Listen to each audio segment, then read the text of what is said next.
Well, all right, guys. Welcome to another episode of yeah. Oh no, I messed up my intro again. Let me play some music so I can demonetize this video real quick. Turn on the radio.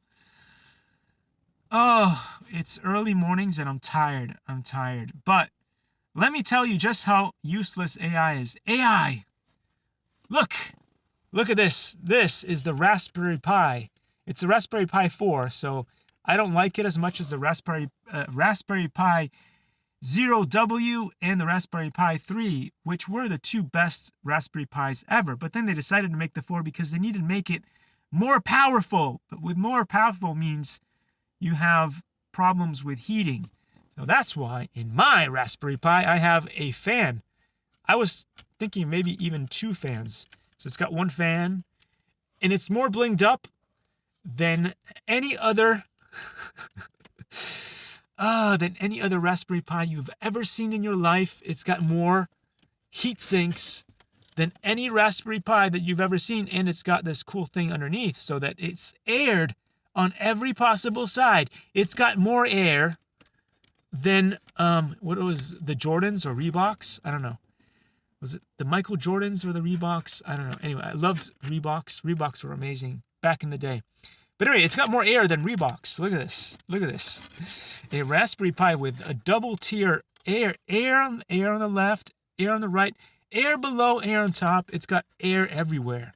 And heat sinks. Look at this bling.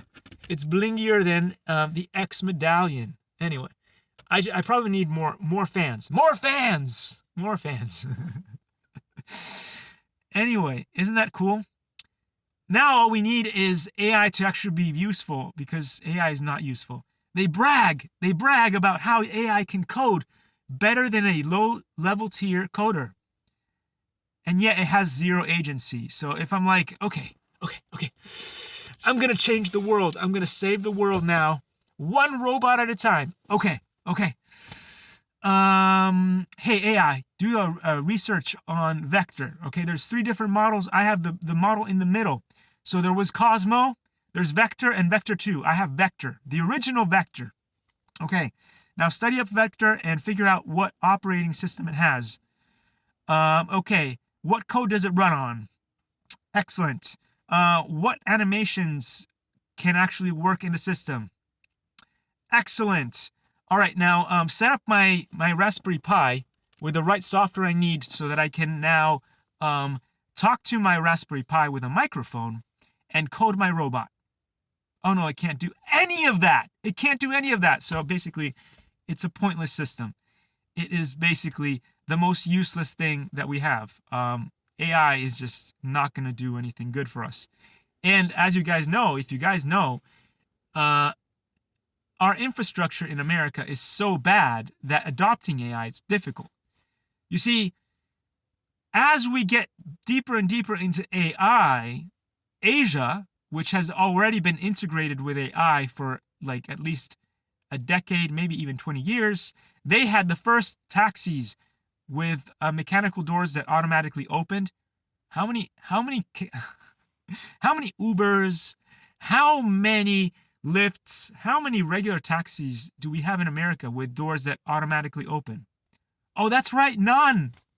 But I guess Singapore has had those forever. Japan has had those forever. And very soon in China, they will have drone taxis that take you around. Where are the drone deliveries in America? Where are the bullet trains in America? Oh, that's right. So as the rest of the world has all the infrastructure required to function with AI, we're still in the Middle Ages. So yeah, when people talk about, like when Mogadot talks about, oh, AI is going to be the future and, you know, this is what's going to take away jobs and stuff like that. That may be true in Asia and some of other places in the world, maybe even the Middle East, that where the infrastructure is all set up for that to work, but not in America. I mean, we don't even have dedicated roads for truckers. Do you know how long they've been waiting for dedicated road for truckers? Anyway, I'll see you in the next one, guys.